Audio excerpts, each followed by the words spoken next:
Et voilà, ça y est, on est en plein dans l'automne. J'aime pas trop cette période. La lumière va commencer à s'en aller, il va faire nuit à 18h. Donc bon, je me suis dit que j'allais me remémorer un petit peu les différents événements de cet été, et surtout un en particulier. Bon, vous avez cliqué sur la vidéo, donc il n'y a pas vraiment de secret. Je parle bien sûr du Grand National Tour de SZA et Kendrick Lamar.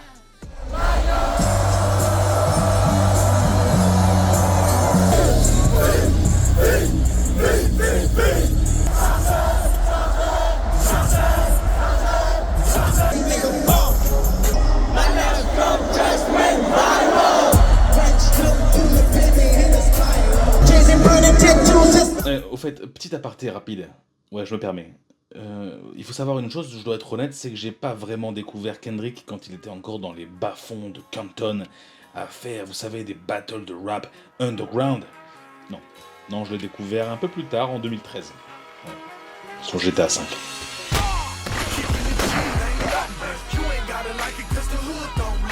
I thought we was trying to get out of this bullshit. You sounding more and more like a snee-eye itch every day. I sound like somebody trying to make some paper and not get killed. Non, franchement, se balader dans Los Santos comme ça, avec la fameuse Radio Los Santos. Quel poulet, sérieux, quel poulet. Bon, j'avais pas encore le permis à ce moment-là, et puis on rêvait de se balader comme ça sur des longues routes musique à fond, hein. On rêvait comme on pouvait, quoi, globalement. Bon, effectivement, quand le trailer est sorti, j'avais pas encore capté à quel point Who's Gonna Love It était un vrai banger. Hein, je l'ai capté qu'au moment de jouer, à force de l'entendre tourner dans mes bagnoles lancées à pleine vitesse. Et depuis ce moment-là, je me suis toujours dit que dès que Kendrick Lamar passerait en France, j'irais le voir directement, tout simplement. Oui, bon bah ok, j'ai loupé. Et j'y suis pour rien, d'accord, ça s'est juste mal goupillé. Voilà, tout simplement. Bon, et puis, Mr. Moral, c'était pas mon préféré. Bon, il n'empêche que cette fois, je me suis pas fait avoir.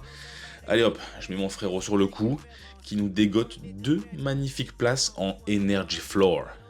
Ouais, regardez, c'est juste là, à côté de la scène, ouais.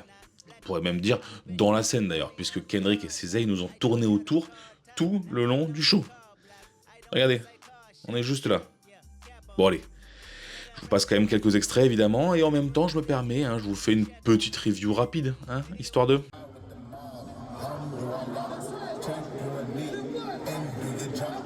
Globalement, c'était probablement l'une des meilleures premières parties que j'ai jamais faites. Sincèrement, DJ Mustard avait un véritable cheat code. Il lui suffisait de passer n'importe quel son sur lequel il a bossé sur ces 10 dernières années, ou des tubes à la mode, pour que ça enflamme la Défense Arena.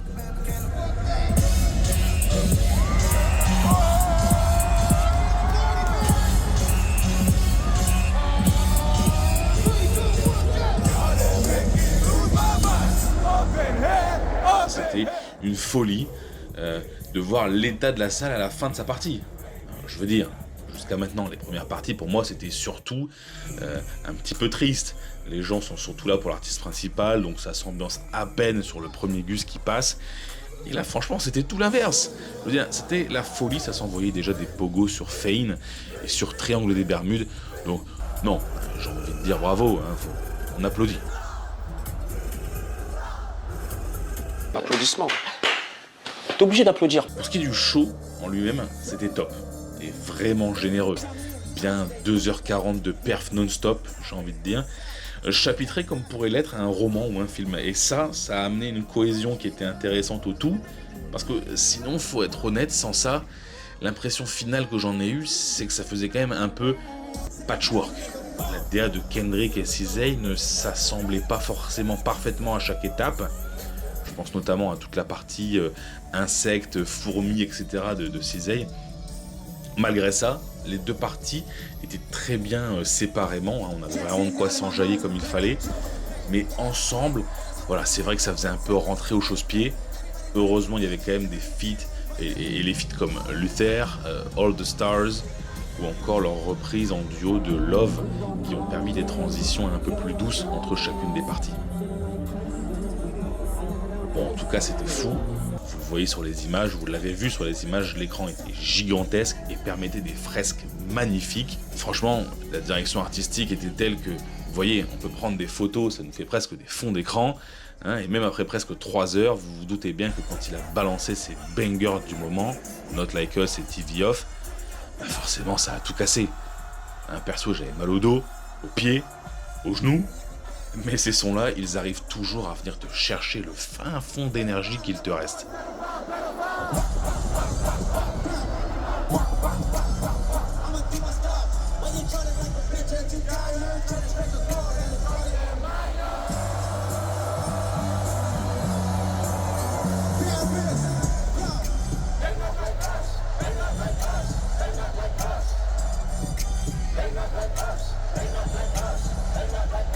Ah là là, parce que c'était bien. Bon, et vous alors? Quel était l'événement de l'été qui vous a fait vous dire « Ok, là mon été, je le kiffe de fou malade ». N'hésitez pas à raconter ça en commentaire, ça me permettra d'égayer un peu mes journées maussades et grisâtres. En tout cas, j'espère que vous avez apprécié ce mini-vlog dans un format que je voulais concis et efficace. Et avant de partir, je compte sur vous 3 petites recommandations.